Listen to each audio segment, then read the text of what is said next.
Pas n'importe où dans le gouffre de Padirac. Regardez, nous sommes pas très loin de Rocamadour, de Martel, magnifique gouffre de Padirac. On l'a tous visité un jour ou l'autre. Eh bien, c'est une exposition unique, singulière, exceptionnelle. Nous recevrons l'artiste qui expose ces œuvres-là dans le gouffre de Padirac. Vous en saurez plus dans quelques instants avec nos invités. Voilà, on aime partager avec vous des idées de sortie. Et là, madame, monsieur, c'est pas n'importe laquelle. On va au centre du monde. Que dis-je, au centre de la Terre. Regardez sur cette carte-là, il y a Montpellier, Toulouse, Bordeaux, Limoges. Et au milieu, il y a... Vous le lisez, le gouffre de Padirac. C'est un endroit absolument sublime. C'est un site souterrain qui est classé. Et pour tout vous dire sur ce gouffre et sur ce site, son directeur est avec nous. Patrick Clément, bonjour. Bonjour Christophe. Merci de venir jusqu'à nous pour explorer, nous faire visiter le gouffre de Padirac. Comment et qui a découvert le gouffre de Padirac ? Bien, le gouffre de Padirac a été découvert par Édouard Alfred Martel en 1889, donc le 9 juillet 1889 exactement. Il est venu à Padirac sur des oui-dire, puisque ça s'appelait le Puits du Diable avant. Avec plein de légendes, forcément. Avec beaucoup de légendes, notamment la légende de Saint-Martin.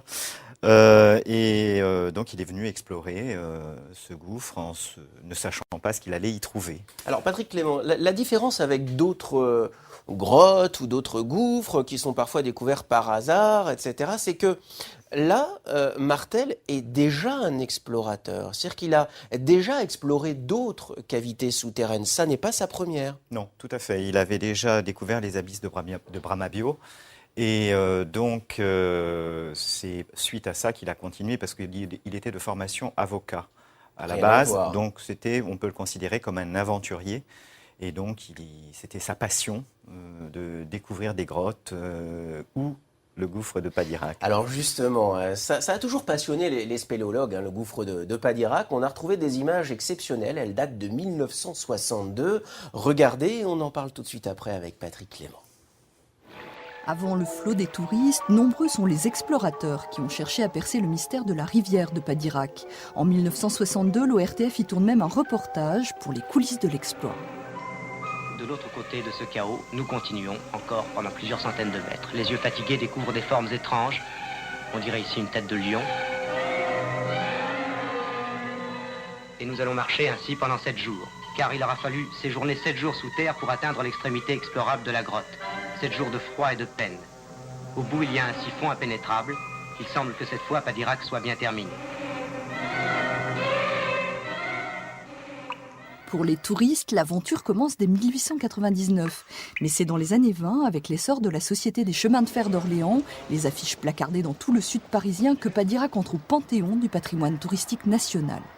Il faut dire qu'on n'est pas très loin de Rocamadour, de Martel, et qu'on peut visiter le Quercy. Regardez, depuis, ils sont 450 000 à descendre dans ce gouffre-là, avec une particularité, c'est la rivière souterraine. Ça fait le plaisir de tout le monde, ça. Combien de distance on parcourt en barque dans le gouffre ? Alors, dans le gouffre, il y a 500 mètres de rivière, mais le réseau fait 42 km. Ah oui, 42 Donc, km. Ce qui est exploité aujourd'hui au niveau du public, c'est 500 mètres de rivière, 2600 mètres de visite.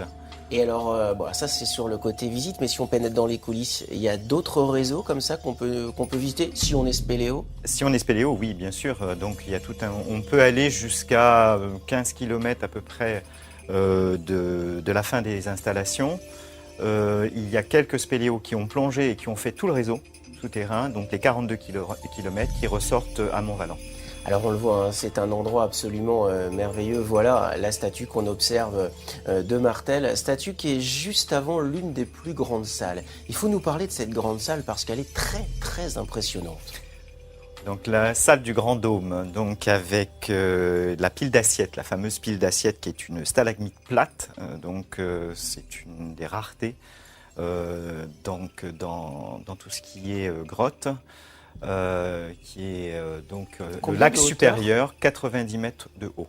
Vous imaginez, on se sent tout petit quand même dans ce gouffre. Vous qui en êtes le directeur, est-ce qu'un jour ou l'autre on peut se lasser quand vous pénétrez dans le gouffre de cette beauté-là? La nature a eu tellement d'imagination.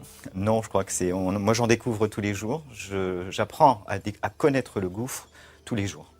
Alors, ce monsieur-là est assez incroyable parce qu'il est culotté. Il faut que je vous dise ça. Patrick Clément est un monsieur culotté, un directeur culotté.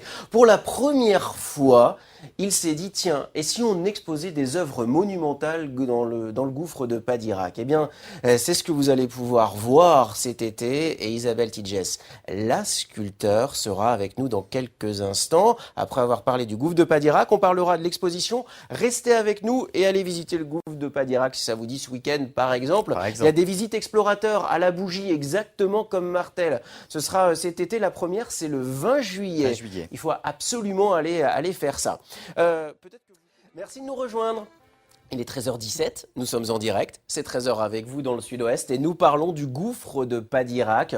On en a appris un petit peu plus avec Patrick Clément, son directeur, et je vous ai dit que le gouffre allait accueillir une exposition jusqu'au 16 septembre prochain, une exposition unique. Et on a la chance de recevoir celle qui va exposer dans ce lieu si singulier, c'est Isabelle Tidjès. Merci d'être venue jusqu'à nous, je sais que votre emploi du temps est très très chargé.